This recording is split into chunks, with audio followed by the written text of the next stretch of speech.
Welcome to our channel. Today we how to subscribe to Allstate home tech monitoring options step by step clearly.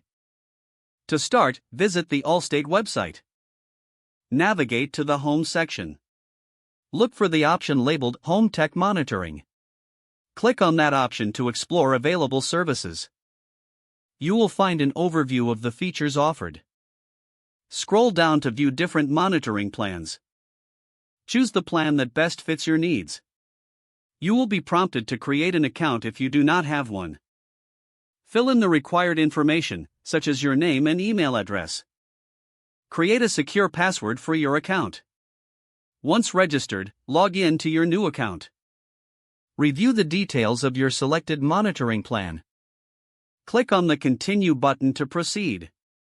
Enter your payment information on the secure checkout page. Provide your billing address and any additional details required.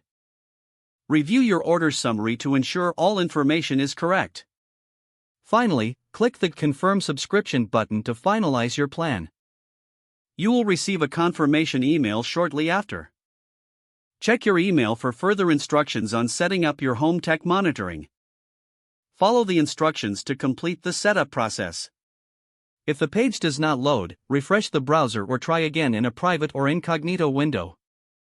Make sure you are using the correct email address, then retype it carefully to avoid small typos. If your password is not accepted, use the reset option and create a new strong password you can remember. Check your spam folder for verification or security emails, then complete any requested confirmation steps. Enable two-factor authentication if available to improve account security and reduce unauthorized access risk. After signing in, review your profile details so your contact information and settings are accurate and current.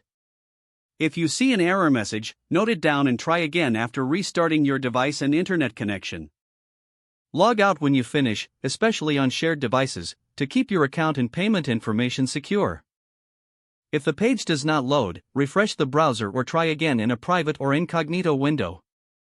Don't forget to like this video and subscribe to our channel for more step-by-step tech guides.